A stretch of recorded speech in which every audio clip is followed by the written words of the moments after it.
What's up YouTube, ComeBackTheKid here and welcome to my Let's Play on Contra 3. So for those of you who are unaware, Contra 3 is a run and gun action platformer that was released in 1991 for the Super Nintendo Entertainment System. Yeah, this game is old as dirt, but that doesn't take away from the quality of the game, because I'm not gonna lie, this game's fucking fire.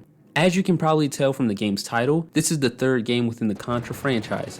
The first game was released in 1987 with its sequel Super Contra soon following a year after. And to give you guys some context on the previous game, basically aliens tried to invade Earth twice, once in the first game and again in the second.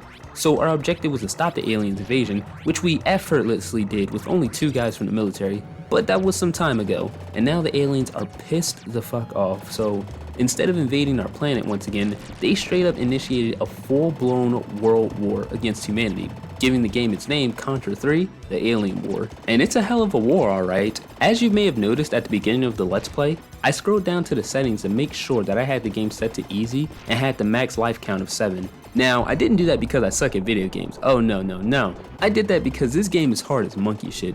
And there's 2 reasons that you'll see shortly as to why this game is so difficult. The first reason being the amount of stage hazards and enemies thrown at you. I'm not gonna lie, this game will challenge you, as there's more shit thrown at you than an exploding diaper. Everything here wants you dead, and to make matters worse, you die in exactly 1 hit. That means you cannot afford to come into contact with any of the clusterfuck of things thrown at you, or else you'll lose a life. And fuck, I wish there was something to help me out like a mushroom or an E-tank, because dying in 1 hit kinda sucks. But don't worry, because hope is far from lost. As you see, our main protagonist is packing enough heat to bring the pain right back. When you first start out the game, you're given an automatic machine gun that kills enemies in 1 hit. However, there are better options, so we have 2 available slots for weapons that can be filled with a variety of different guns. There's the spray gun that's good for taking out hordes of enemies, but it's fairly weak against boss fights. There's the homing launcher that is great for precision, but can struggle a little bit with taking down a large group of enemies. There's also the crush weapon that is super strong, but it has a terrible short range. There's the laser gun that does a lot of damage and is amazingly useful in the top-down stages, but has a very slow firing rate and can only travel in 1 straight direction. And finally, we have my favorite weapon, the flamethrower. It does wonderful damage, it stays active as long as you hold down the fire button, as well as it can pass through objects that may have blocked your bullets with the other weapons. And in order to make it through this game, you're gonna have to mix and match between different weapon combinations to not only suit the specific situation, but also to suit your playstyle. And I think that's where the beauty of this game comes in. It allows you to complete the stage how you see fit. But be careful, because whenever you lose a life, you also lose your current weapon and you resort to using the default machine gun. Now, at this point, we've reached the end of the first level. Here we're gonna fight against the giant ninja turtle, but he's the first boss, so don't worry, he's not really a threat. Just make sure to watch out for when he throws his special beam cannon out of his mouth, and you should be fine. Right now, I think is a good time to mention the bombs that we have stored away. If you look at the top of the screen right next to your weapons, you'll see a number indicating the amount of bombs that you have. These act as a screen nuke and can be very helpful against the boss battle when there's a large amount of projectiles thrown at you, and they also do a good amount of damage to the boss themselves. But remember, you only have but so many of them, so remember to use them wisely. And with a few more hits, the boss is defeated and we can move on to the second level.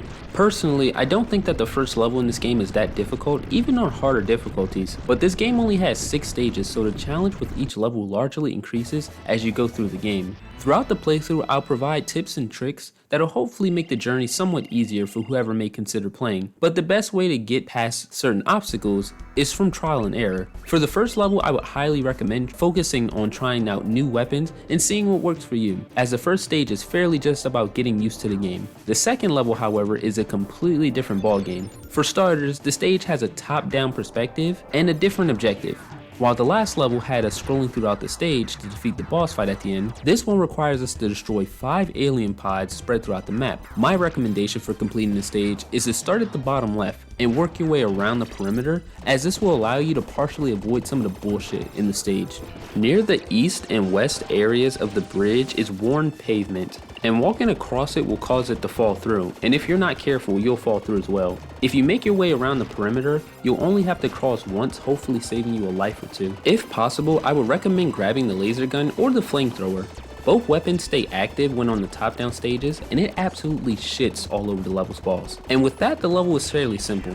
In all honesty, the game is fairly simple in general, and coming back to it, it's something that I really appreciate. I wish nowadays we had more video games like this with that classic challenge, but the only thing that comes to mind is Cuphead in recent memory, so I digress.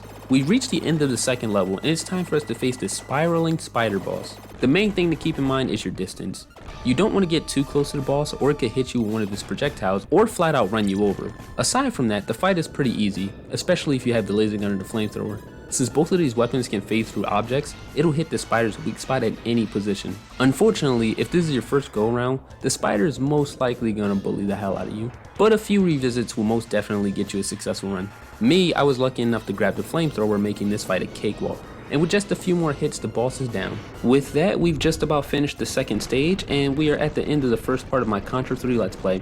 Thank you all for watching. If you enjoyed the video, make sure to hit the like button and subscribe if you're new. And remember, stay tuned for the next video.